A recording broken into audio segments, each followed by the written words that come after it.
Muy bien, pues sean bienvenidos a Radio Consultorio Fiscal y desde luego pues en este programa estamos tocando todos los temas que corresponden a la reforma y bueno, yo sé que para muchos de ustedes ha de ser un déjà vu, lo debo decir abiertamente porque la verdad estos son puntos que hasta me dan gusto poderlos platicar. Desde luego yo quiero hacer público el agradecimiento a toda la gente de producción que verdaderamente hace hasta lo imposible para que estemos con ustedes. La tecnología a veces no es muy fiel, pero bueno, lo que más también me agrada es ver cómo nuestros invitados pese a todos los vaivenes siempre están dispuestos a seguir apoyando y desde luego pues eso confirma que somos la UNAM y bueno pues esto se los llevamos a fin de seguir platicando con las reformas. En esta ocasión hablaremos del Código Fiscal de la Federación. Rápidamente voy a presentar a nuestros invitados, insisto, gente que yo estimo demasiado, una sencillez y una calidad humana que la verdad yo creo que eso es lo que yo más he aprendido y es lo que más aprecio de nuestros invitados. En primer lugar quiero comentar que tenemos aquí al doctor Raúl Rodríguez Lobato. Ya lo decía yo, es alguien con quien siempre hemos crecido todos los que hemos estudiado lo fiscal y desde luego aspiramos a tener un poquitito de ese expertise y de toda esa sapiencia que siempre han generado en nosotros. El doctor es profesor de la Facultad de Derecho, también aquí en la UNAM, y bueno, pues él ha sido autor de varias obras, también ha participado en muchos foros, ha sido un gran profesionista, y bueno, pues para no llevarme tanto tiempo, doctor, bienvenido, gracias por aceptar nuestra invitación. Muchas gracias por la invitación.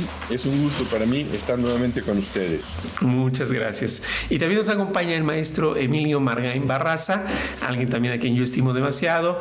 Él es, bueno, pues todo lo que podamos también conocer en lo fiscal, licenciado en Derecho por parte de la Facultad de Derecho de la UNAM.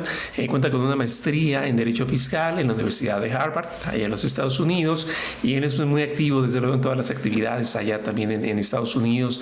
Si no me lo ubico, es la Supreme Court Society, en donde él se ubica y bueno, pues también muy seguido tiene que ver con actividades en Washington. Maestro, muchas gracias por aceptar la invitación, bienvenido. Gracias nuevamente, doctor, por la invitación y la oportunidad de estar con ustedes, con el doctor Raúl Rodríguez Lobato y continuar mi aprendizaje con ustedes en esta materia. Muchas gracias. Al contrario, maestro. Pues bien, todos los puntos que ustedes quieran hacernos llegar, desde luego, como dicen los memes, con seriedad, por favor, aquí estamos para hablarles del Código Fiscal de la Federación. Vamos a ir nada más rápidamente a cuentas claras y arrancamos con el tema. No se nos vayan, aquí estamos. ¿Sabes si lo que te dicen es verdad? Entérate aquí, en Cuentas Claras. Cuentas Claras. En Cuentas Claras te informamos acerca de la regla antiabuso prevista en la Reforma Fiscal 2021 para el Código Fiscal de la Federación. Muchos países han introducido en su legislación fiscal normas para evitar el abuso por parte de los contribuyentes mediante la utilización de esquemas de planeación fiscal sofisticados y que, en algunos casos, no están soportados en razones de negocios.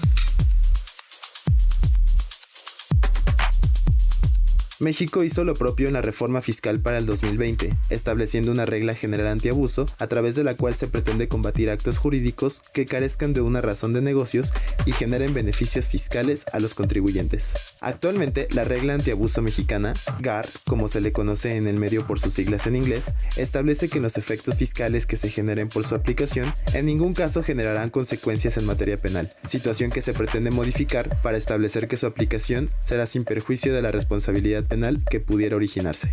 Fuente: Código Fiscal de la Federación y KPMG México. Cuentas Claras.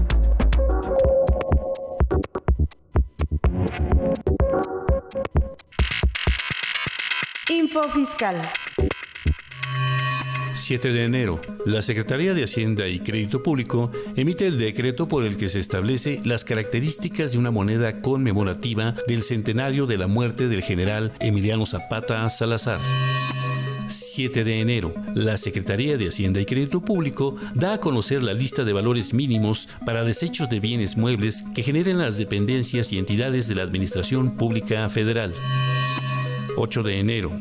El Instituto Mexicano del Seguro Social publica el acuerdo dictado por el H Consejo Técnico por el que se autoriza a implementar la estrategia de dictaminación proactiva como riesgo de trabajo de los trabajadores de empresas afiliadas fallecidos o con secuelas debido a que padecieron formas graves de COVID-19 durante el periodo de contingencia. Info Fiscal. Pues estamos de regreso. Estaba escuchando en el corte que si la vida les pasa factura, la hagan deducible. Nada más no la compren, porque eso ya ven que no lleva a ningún buen extremo. Y bueno, recuerden, todas las inquietudes háganoslas llegar, con todo gusto aquí las contestaremos. Y también lo más importante, este video y todos los que ustedes hayan querido ver atrasados los pueden consultar en nuestra página de internet de la Facultad de Contaduría y Administración. Y bueno, platicábamos que el Código Fiscal de la Federación es así como el daño colateral que siempre vamos a encontrar en lo tributario. Me refiero a esto: no afecta a las tasas de los impuestos, no genera más sujetos, no se dedica a las exenciones, se dedica a algo peor, que son los procedimientos que le otorgan facultades y de alguna forma establecen todos los rubros que corresponden en deberes de los contribuyentes. Yo lo podría establecer como que son las famosas normas de procedimiento. Me explico rápidamente para que nos pongamos a ver en qué tamaño estamos. Están las normas esenciales o de sustancia que establecen los valores, las cuotas, las tasas, etcétera, y a su vez pues vienen las sanciones cuando estas no se cumplen. Pero para que una sanción se dé o para que se corrobore si es que en verdad se está dando cumplimiento a las normas, vienen los procedimientos. Y bueno, pues es ahí en donde nos encontramos con el Código Fiscal de la Federación. No nos dice el qué, nos dice el cómo, y ese cómo a veces sale bastante caro. Me refiero por cuanto al coste que implica los derechos del contribuyente, y es un tanto lo que seguiremos platicando, porque ya hablamos de las reformas trabajos atrás y ahora vamos a continuar con Código Fiscal. Y bueno, yo quisiera comenzar conociendo un poco la opinión, digo porque pues también el tiempo a veces nos va a premiar, por eso dije un poco, pero desde luego están en su casa. Doctor Raúl, habíamos platicado un poquito antes de entrar en el aire con este programa que uno de los puntos, que incluso es el que antecedió a la cápsula, era la famosísima razón de negocios. No sé, en este contexto, doctor, si nos pudiera pasar pues algunos comentarios. ¿Qué opina usted respecto de lo que se da como reforma ya ahora en el Código Fiscal sobre este tema? Con mucho gusto. En realidad, esta nueva disposición en el Código Fiscal de la Federación, que es el artículo 5A, no es reforma para este año, fue reforma para el año anterior, porque el artículo 5A entró en vigor el 1 de enero de 2020. La reforma para este año, ahorita la voy a comentar, está en el alcance que pueda tener la actuación que realice la autoridad administrativa cuando ejerce esta facultad que le confiere el artículo 5A de poder recaracterizar los actos jurídicos de los contribuyentes cuando considere que tales actos no tienen una razón de negocios. De acuerdo con el artículo 5A, entonces, la autoridad, cuando ejerce sus facultades de comprobación, está facultada para recaracterizar los actos jurídicos de los contribuyentes cuando, en su opinión, carezcan de una razón de negocios y les generen beneficio fiscal directo o indirecto. Esta recaracterización supone que la autoridad podrá considerar que los actos jurídicos llevados a cabo por el contribuyente que estima que carecen de razón de negocios tendrán los efectos que la autoridad estime tendrían los actos que, en la opinión de la propia autoridad, tendría que haber realizado. Y entonces se hace una mezcla de conceptos que es muy compleja. Debemos recordar que la fiscalización, que es donde se va a aparecer este asunto de la recaracterización, no es sino la actividad que permite a las autoridades tener certidumbre sobre la existencia del hecho generador del tributo, su dimensión y el importe y pago de la deuda tributaria correspondiente, ¿verdad? Entonces, tienen que realizar estos actos. Se les presenta una situación que les parece anómala, no les gusta, consideran que el acto que realizó el contribuyente no es el correcto, sino que debió haberse ido por otro lado. Y entonces viene a la famosa recaracterización. En mi opinión, esta facultad creo que es compleja y superflua. ¿Por qué? Porque ya nosotros en nuestra legislación tenemos, desde que yo me acuerdo, y creo que por los pelos canosos que peino me acuerdo bastante, ya teníamos, por ejemplo, en materia de impuestos sobre la renta, lo que yo siempre he llamado la regla que tiene el requisito de oro para una deducción, que es donde se pueden presentar los problemas para los beneficios fiscales, y es que la erogación sea estrictamente indispensable para los fines de la actividad. Y esto es lo que la autoridad debe hacer. Si considera que algo no tiene razón de negocios, entonces no es estrictamente indispensable y simplemente lo rechaza. No tiene por qué decirme, no, tú no debiste actuar de esta manera, tú debiste haber hecho esto otro, y con base en esto, y entonces venimos con esta recaracterización.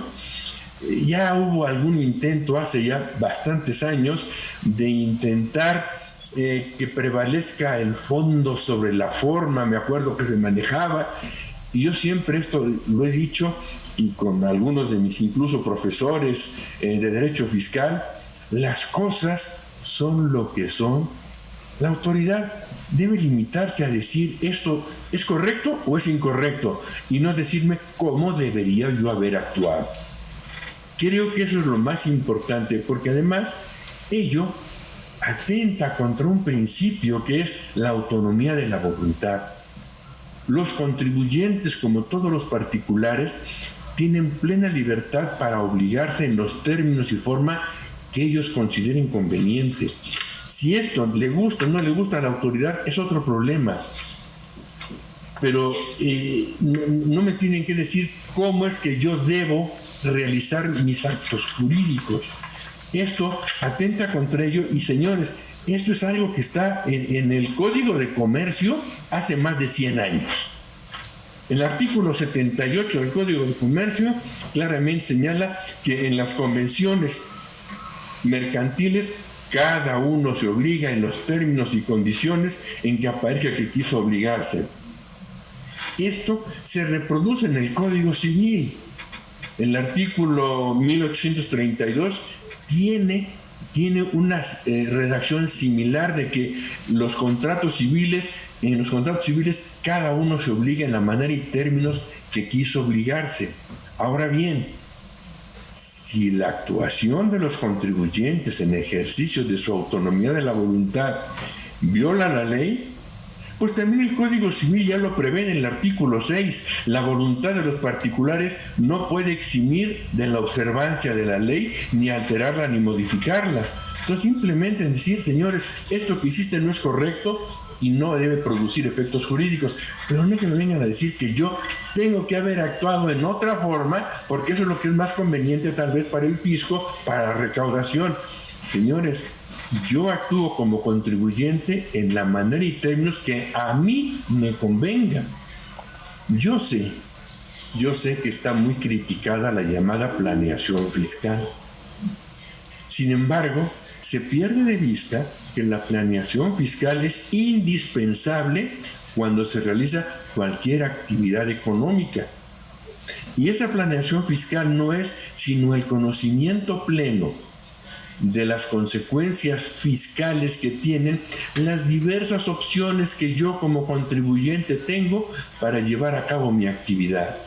Y yo puedo elegir de todas esas opciones que pueda yo tener, la que a mí me resulte más conveniente. Ya lo decía Hensel en su libro de Derecho Fiscal, ¿verdad? La economía de opción, que es a lo que se refiere esto de encontrar la forma más conveniente para mí desde el punto de vista fiscal, esa economía de opción es el legítimo anhelo de alcanzar una meta económica con el menor costo posible. Y eso es lo que tenemos que hacer, y simplemente eso. Entonces, yo quise empezar con este comentario por lo que es la reforma en sí misma. La reforma en sí misma, el artículo 5A, está en el último párrafo. El último párrafo, tal como está actualmente, dice: la expresión razón de negocios será aplicable con independencia de las leyes que regulen el beneficio económico razonablemente esperado por el contribuyente. Hasta aquí es lo que ya venía. En la siguiente parte del párrafo es donde viene la reforma.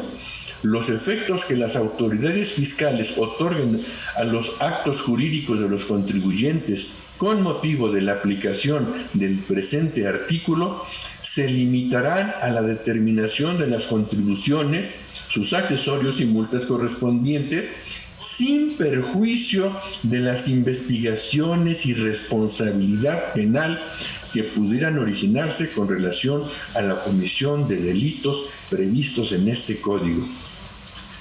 Esta última parte es la que me resulta muy preocupante, porque es un principio de señalar, fíjate que si no hay razón de negocios, a lo mejor me estás defraudando. ¿Quiere decir esto que estoy simulando? No. La autoridad quiere que yo realice mi conducta en la actividad económica en determinada forma, porque así le conviene a ella y no a mí. Y si no es lo que ella quiere, entonces la estoy engañando. Porque es la única forma como puede haber un delito. El delito de defraudación fiscal señala el artículo 108 que lo comete quien con uso de engaños o aprovechamiento de errores obtiene un lucro indebido, es decir, un beneficio fiscal indebido. ¿Hay un engaño?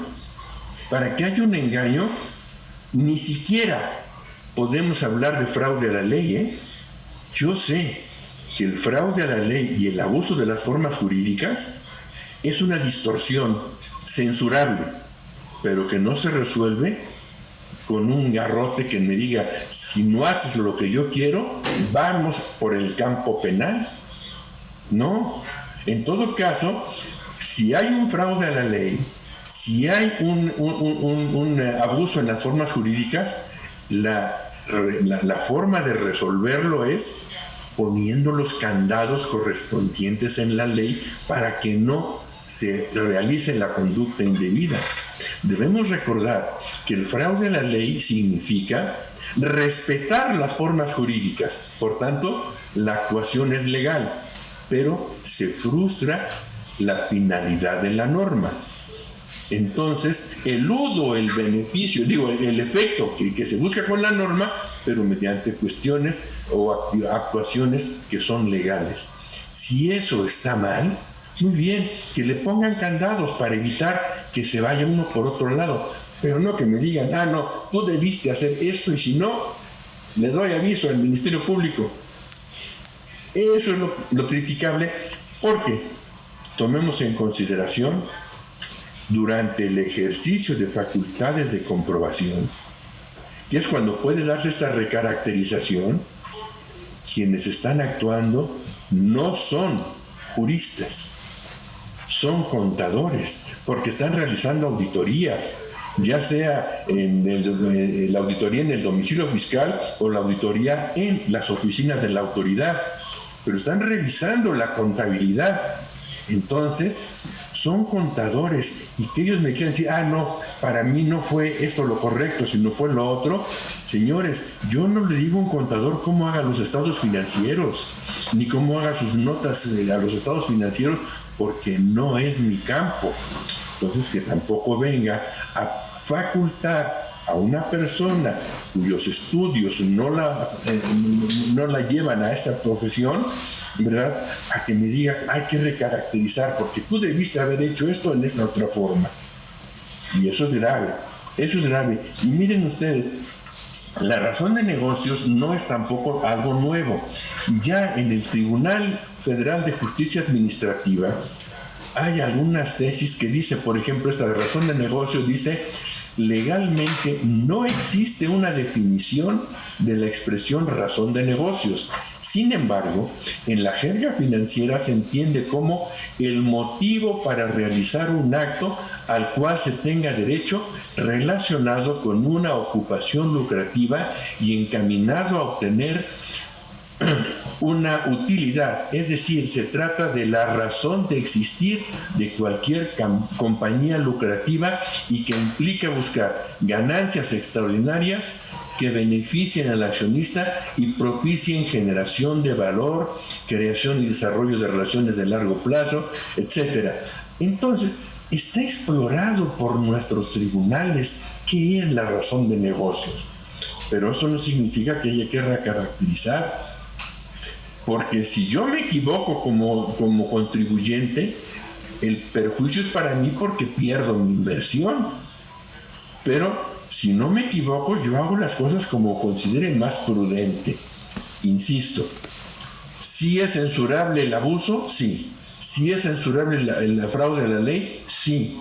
Pero no se corrige con la recaracterización, porque podemos caer en el supuesto de que la autoridad administrativa vaya a señalar cuáles actos pueden ser simulados, algo que nuestros tribunales tampoco admiten, tampoco consideran adecuado.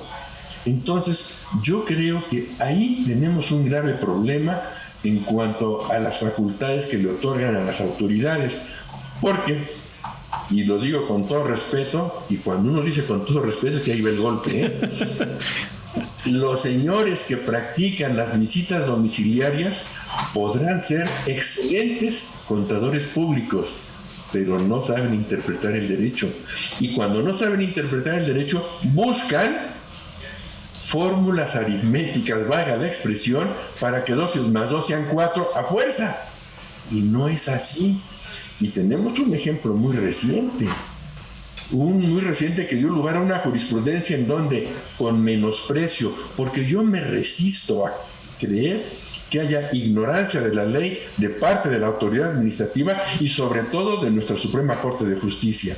Pero sí estoy convencido de que han menospreciado el derecho, por ejemplo, en una jurisprudencia reciente que habla de la fecha cierta, que significa que como no saben interpretar jurídicamente los actos jurídicos, los contadores necesitan que todo acto jurídico tenga una fecha puesta con números y letras y que además esté certificada por un contador público. Si no, eso no existe, nunca se hizo, no sé cuándo se hizo. Señores, esto está muy mal. Esa formalidad fue desechada de nuestro orden jurídico desde el siglo XIX, fines del siglo XIX, Código de Comercio, y siglo XX, en los años 20, cuando se emitió lo que hoy es nuestro Código Fiscal Federal. Y recordemos que justamente la exposición de motivos del Código Civil Federal señaló que se abandonaban esos formalismos que necesitaran siempre la intervención de un notario público o de un funcionario público que diera autenticidad a los actos, porque eso era trastocar, trastornar la buena marcha de la actuación de las personas. Y sin embargo, pues ahora tenemos esto y nos vienen a interpretar aquí para recaracterizar, ¿verdad? Porque no hay razón de negocios. ¿Y cuál es la razón de negocios? La razón de negocios no es simplemente más que estar mejor posicionado en el mercado, reducir costos, aumentar ingresos. Mientras yo busque eso, hay razón de negocios. Por eso insisto, ya estaba en la ley del impuesto sobre la renta, que el gasto sea estrictamente indispensable para los fines de la actividad. Si no es estrictamente indispensable, pues es que no hay razón de negocios. Y si hay razón de negocios, es estrictamente indispensable. No hacía falta el artículo 5A, solo había necesidad de aplicar la ley. Pero eso no les corresponde a los auditores, les corresponde a las autoridades de las cuales dependen ellos, porque los auditores son simplemente auxiliares de la autoridad fiscal. Incluso si ustedes se toman la molestia de revisar la regulación en cuanto al SAT, ¿verdad?, su ley orgánica, su reglamento y el estatuto del personal, verán que una cosa son los funcionarios, que son los que deciden, aplican la ley, etcétera, y otra cosa son los auxiliares, en donde están auditores, visitadores, ejecutores, etcétera. Pero ellos no deciden, no es su función. Hasta ahí yo creo que podemos hablar del 5A. Podríamos hablar mucho, pero ya, claro, creo que ya sería demasiado, ¿verdad? Okay. Muy bien. De hecho, hubo una referencia, no sé, doctor, qué opine, porque en la exposición de motivos, como bien lo ha dicho usted, y creo que queda bastante claro, la razón de negocios es tanto como hacer trampa, ¿no? Para que no le gusta al fisco, en la lógica de que buscan optimizarse pues las formas de pago, que es algo bien permitido.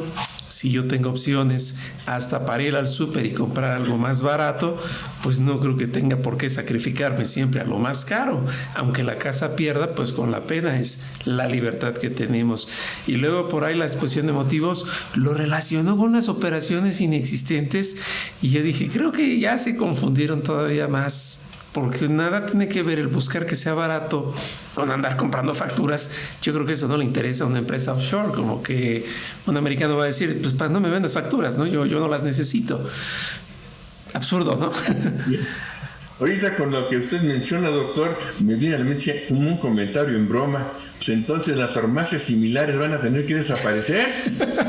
Sí, claro. Pues sí, porque eso es lo, como dice alguna gente, es lo mismo pero más barato. No, tiene que ser caro porque así entonces hay mayor recaudación. Efectivamente. Entonces, la economía de opciones aparece, porque si yo compro mi medicina en la farmacia de similares o en la de genéricos, entonces estoy eludiendo porque tengo que comprarla con la medicina de patente, porque es más cara, hay más dinero, y entonces se pierde mi beneficio. Pues yo soy libre, ahora es mi salud. Claro. Si la medicina genérica o de similares así no es tan buena, pues es mi problema.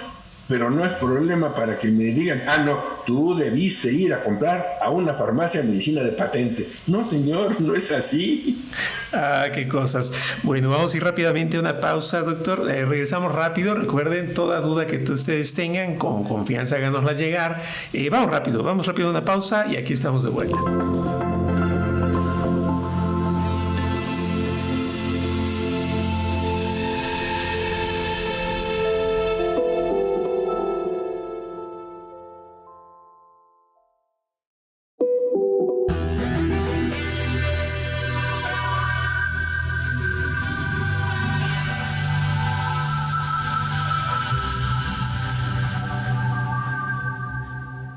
Perfecto, bueno, pues estamos de regreso hablando de las reformas al Código Fiscal. Estaba yo viendo ahorita por parte del celular todos los comentarios. Hay algunas preguntas que no se relacionan directamente con el tema, pero con gusto las vamos a encauzar para que el área de asesoría de nuestra facultad les dé respuesta sin desviarnos. Y seguimos entonces con el tema, el Código Fiscal de la Federación. Bueno, ya platicaba el doctor Raúl Rodríguez que efectivamente la razón de negocios, en el ánimo de darle gusto a la OCDE por tener que cerrar filas en la pertenencia que tenemos a ese grupo, pues como que no lo sabe, lo escribe y ve ahí cómo salga, ¿no? Y bueno, en la aplicación yo creo que va a estar todavía un poco peor.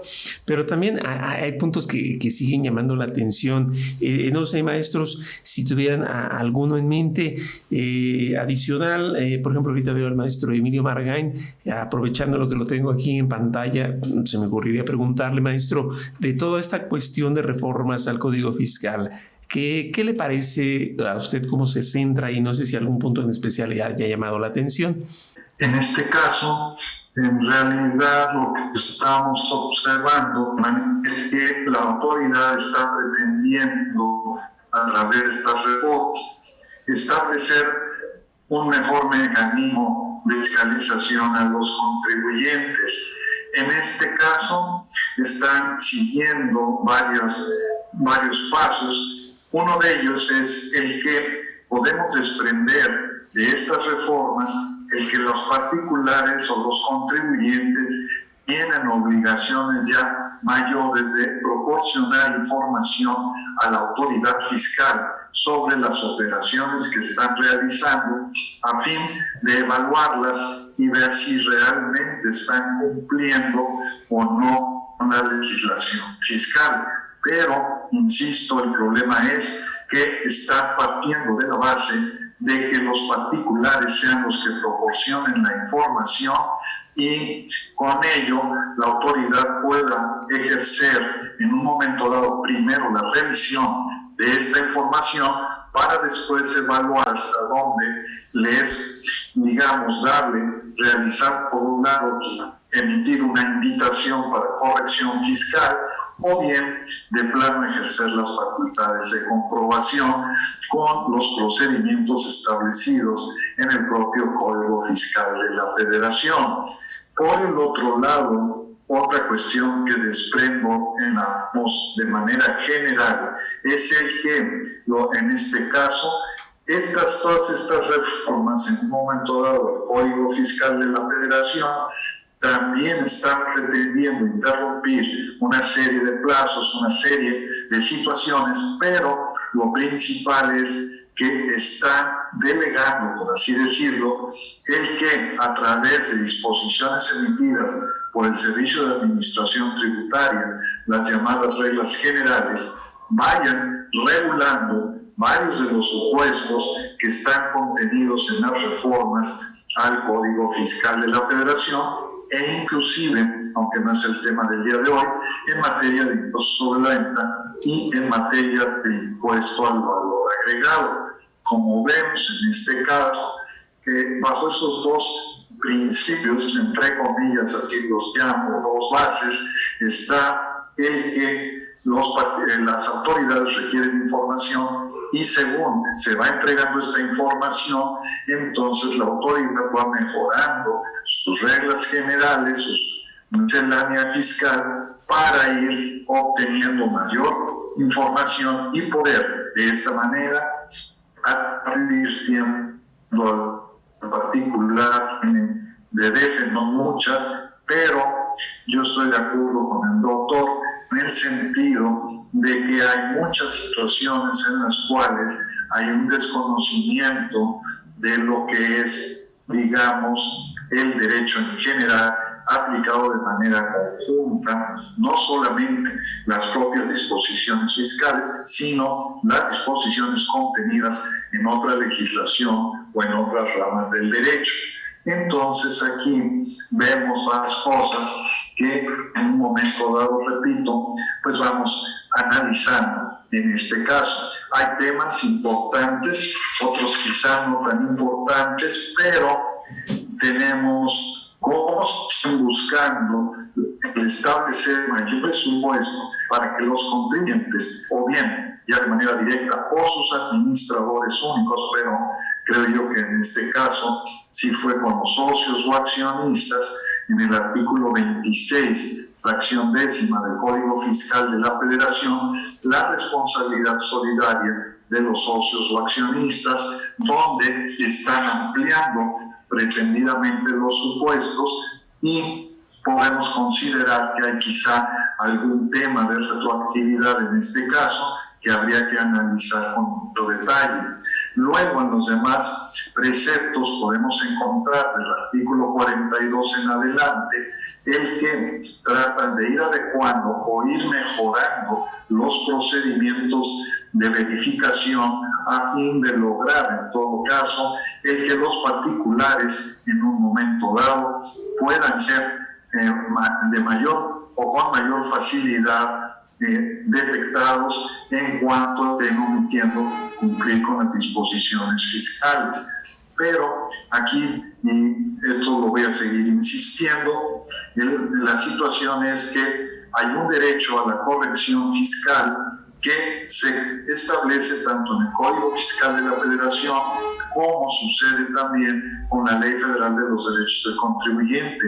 Y en este sentido podemos observar que efectivamente vamos a tener situaciones donde el particular puede ejercer ese derecho a la corrección fiscal y evitar llegar a una resolución definitiva, que en este caso de algunas cuestiones, como lo señala el doctor, el punto es que si la autoridad señala de manera, lo voy a decir ahorita genérica, que estuvo mal lo que hizo el particular y que debió haber actuado de otra manera, pues en cierta forma puedo considerar que esa es una posibilidad que tiene en particular de corregirse, porque si bien es cierto, se considera por parte de la autoridad que en un ejercicio estuvo mal, pero que si hubiera adoptado otra conducta, entonces se pueden modificar ejercicios anteriores bajo ese criterio y luego ya traer o arrastrar esos cambios en esas declaraciones complementarias apoyadas en el propio criterio de la autoridad para, en todo caso, corregir la situación fiscal del ejercicio que están revisando. En fin, en este caso, repito, encontramos varias situaciones en las cuales la autoridad, aunque está buscando en todo momento el mejorar sus facultades de ejercicio, sus facultades de comprobación, pero tiene que hacerlo debidamente fundado y motivado, y ahí es donde en ocasiones encontramos el problema. Bueno, no el problema, sino la posibilidad de una defensa adecuada del contribuyente. Por el otro lado, podemos nosotros observar también que aunque pretenden cambios, y ahorita el doctor enfatizó o me hizo recordar y enfatizar un punto en el artículo 141, que ya no se va a aceptar como forma de garantía del interés fiscal el embargo en la vía administrativa de la negociación. Puedo estar de acuerdo que lo eliminan de esa manera, pero ¿qué pasa? Y ahí es donde me hago la pregunta. Si el contribuyente ofrece como garantía todo lo que por hecho y derecho le corresponde dentro de la empresa, vamos a decir, de una persona moral o la persona física, el punto es que es válido porque nadie está obligado a lo imposible, es decir, no puede ofrecer una garantía superior al patrimonio que tiene. Y también es importante observar que en este sentido sigue el limitante en el artículo 26-A del Código Fiscal de la Federación sobre el límite de la responsabilidad de aquellas personas físicas que realizan una actividad empresarial que en un momento dado es hasta el monto equivalente a los bienes afectos a su negociación. Entonces todavía encontramos una serie de situaciones en las cuales aparentemente quieren apretar más al contribuyente, pero de la lectura que se haga de esos preceptos podemos observar en todo momento el que el particular tiene derechos que puede ejercer y sobre todo que le permitan tener una mejor situación y tranquilidad. Por el otro lado, como les decía, se hacen algunas precisiones y, por ejemplo, en este caso podemos observar por el artículo 14 del Código Fiscal de la Federación sobre las enajenaciones a plazos o pagos diferidos, cuando se realiza con el público en general, ahora se realiza o se hace una precisión de que cuando se emite un documento, un comprobante fiscal donde no se están pidiendo todos los datos, se puede utilizar una clave genérica. Aquí, en este caso, podemos observar que esto establece algunas contradicciones en la forma de presentar o emitir, por un lado, los comprobantes fiscales digitales y que podemos desprender de lo que van haciendo los particulares y qué tipo de documentos se tienen que emitir. Supimos de dos casos en un restaurante donde algún cliente, de manera, pues no sé si decir maliciosa o de qué tipo, dio un comprobante fiscal que se expidiera a nombre del presidente de la República, a lo cual el restaurante se negó, pero el problema era decidir qué tipo de comprobante que expedir. Y si vemos nosotros el tratamiento para impuesto al valor agregado, en un momento dado puede ser en una en una factura global que puede ser semanal, quincenal o mensual, y también, por el otro lado, utilizar una clave genérica, que esto también trae, y podemos observar, un problema adicional que quizás estaba olvidando, en el sentido de que al pedir mayor información, establecer mayores obligaciones para los particulares, aquí van a sufrir los contadores públicos, porque esa cantidad de trabajo que está surgiendo de toda esta reforma, como lo pienso de repente, bueno, ¿quién les va a pagar todo este tiempo que van a invertir en cumplir con todas las obligaciones formativas a la autoridad fiscal? Por el otro lado, en ese caso, también tenemos otras reformas, por ejemplo, que en el caso de una escisión no se podrá modificar en todo caso o señalar algún registro contable si este no se estableció en el acta de asamblea de accionistas de acuerdo con el artículo 14-B que está haciendo esta adición en el Código Fiscal de la Federación.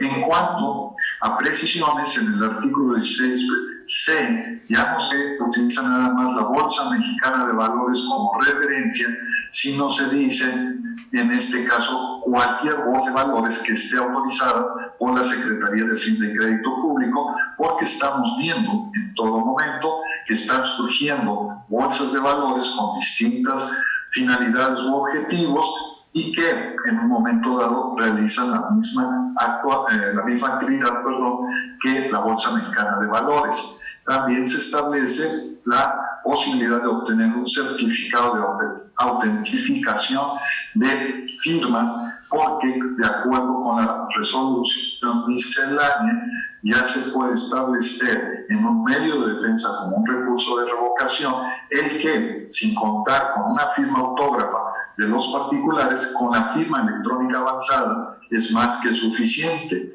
Y es que efectivamente quien tramitó la firma electrónica avanzada es una persona que contaba con todas las facultades o cuenta con todas las facultades de la persona moral o persona física, y como consecuencia es su representante y no debe contar forzosamente con un documento con firma, digamos, autógrafa en este caso. Por el otro lado, también podemos nosotros ir observando el cómo se van entregando documentos e información, pero hay ciertos problemas. En este caso, como decía, en el caso de la responsabilidad solidaria, también, antes de que se me olvide, el que en un momento dado puede ser responsable solidario cuando la empresa aparece en el listado del artículo 69, en este caso, también el 69-B, de operaciones inexistentes, pero a mí me preocupa el 69, la llamada lista negra, que por cierto, también quisiera mencionar, a través de una serie de publicaciones que van apareciendo en Estados Unidos, he observado que seguimos el ejemplo de ellos en todo esto, y la llamada lista negra, que también allá así se le denomina. El problema es que el aparecer ahí le va a traer un perjuicio, quizá en la responsabilidad solidaria, pero también estamos observando que hay empresas que le dicen a otra que si aparecen en esa lista negra ya no quieren celebrar operaciones comerciales con ellos. Hay un procedimiento establecido en la resolución miscelánea en el sentido de presentar una solicitud para ser retirado de esa lista negra ante la Administración de Servicios al Contribuyente, y en el término de 3 días debe contestar. El punto es que la autoridad no está contestando en ese término y aparece en la lista negra. El caso es que muchas empresas que en su momento aprovecharon la oportunidad hace varios años de la condonación de impuestos, resulta que son los que están en mayor parte apareciendo en esta lista negra, pero ellos no hicieron nada indebido, simplemente se acogieron a los beneficios de aquella condonación de impuestos y ahora resulta que los colocan en esta lista simplemente como, digamos, una lista informativa que provoca que la gente o las empresas pues tengan dudas si pueden o no realizar operaciones con estas empresas. Creo yo que sí lo pueden hacer, pero a nadie le es, digamos, satisfactorio el que aparezca en esa lista negra. Así es que ahí viene esa preocupación que en un momento determinado pues se tendrá que establecer cuál es el medio de defensa adecuado para que puedan ser eliminados de esa lista. Luego, en cuanto a comprobantes, podemos observar en los artículos 29 y 29A el que, primero, empezando por atrás un poco, podemos observar que se habla ya de el RFC de una factura que sea genérica.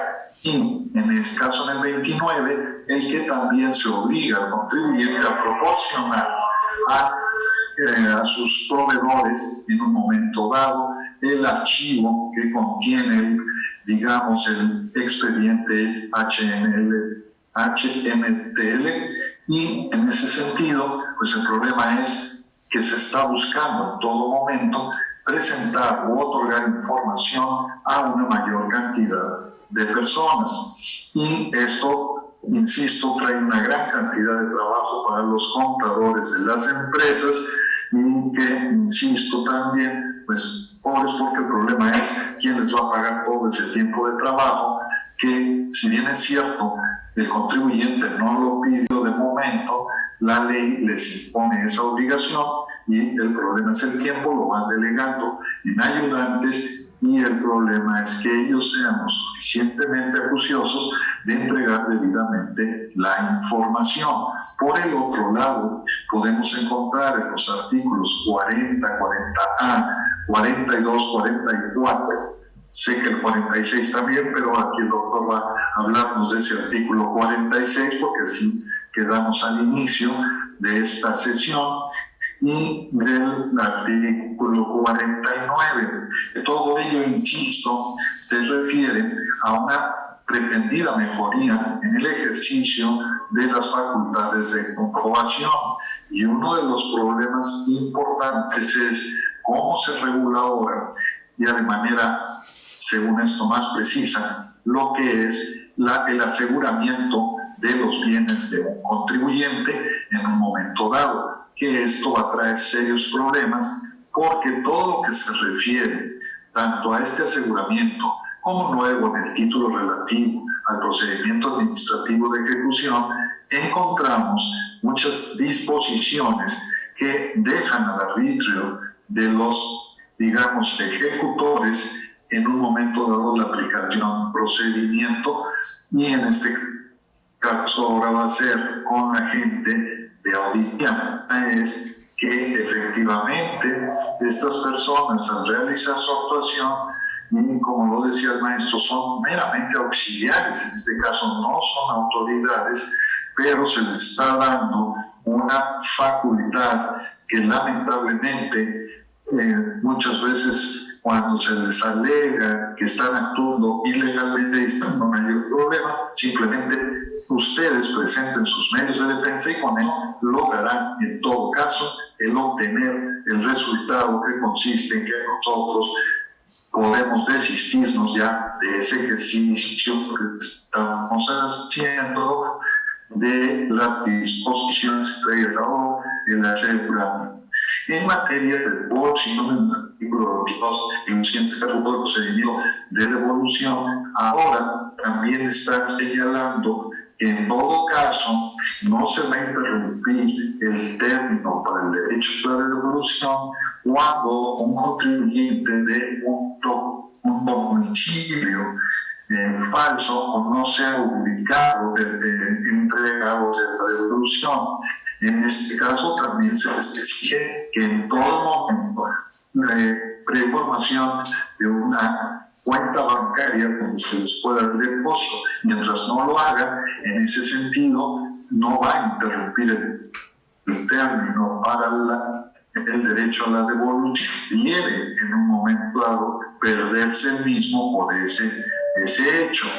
Recuerdo que precisamente un especialista de la Escuela de Administración Pública de la Universidad de Harvard, en un en un curso sobre administración y política fiscal, señalaba cómo muchas veces contribuyentes en Estados Unidos establecían como domicilio para entrega de devoluciones en tiendas de conveniencia tipo Oxxo o 7-Eleven, que en un momento dado ahí estaban utilizando ciertas personas para recibir devoluciones con el nombre de otras personas, sobre todo trabajadores denominados indebidamente como ilegales, es decir, trabajadores que no contaban con permisos de trabajo en los Estados Unidos de América, pero que estaban obteniendo devoluciones hasta que lograron detener a algunas de estas personas que lamentablemente resultan de origen latino.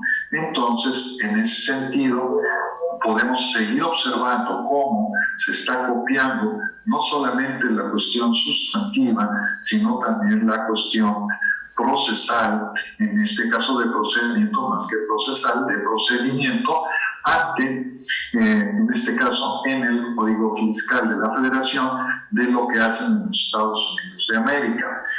Por ello, siempre es bueno tener información de qué es lo que están pensando en ese país para poder nosotros ir solventando muchas veces con este sistema norteamericano para enfrentar lo que viene.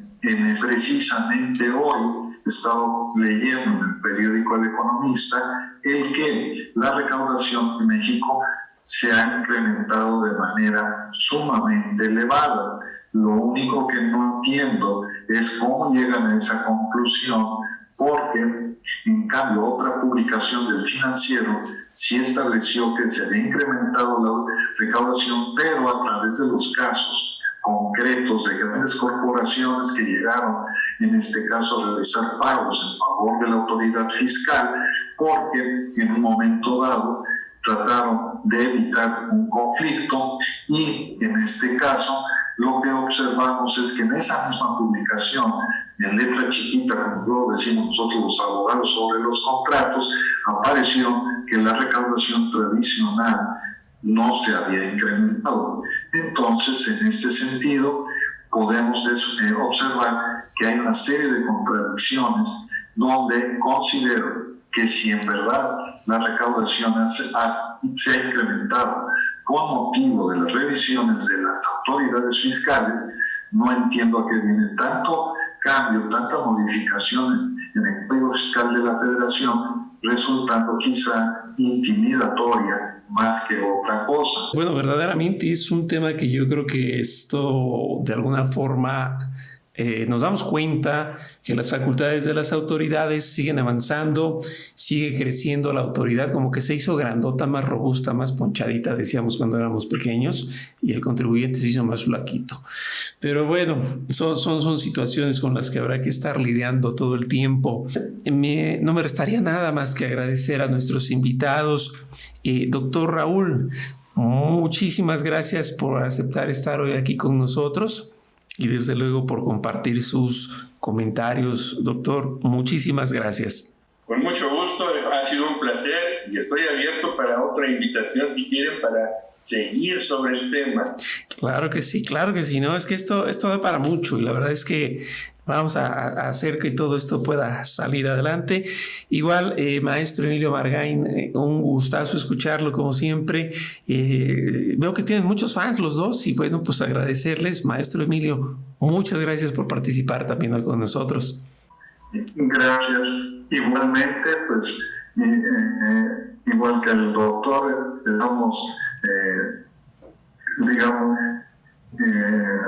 invitados para la segunda otra invitación para poder ampliar todo este tipo de temas que a los clientes de este programa les interesa. Gracias. Muchas gracias a ambos y desde luego gracias a todo nuestro auditorio que el día de hoy nos acompañó e insisto, nos llevamos esos pendientes para seguirlos entonces adecuando.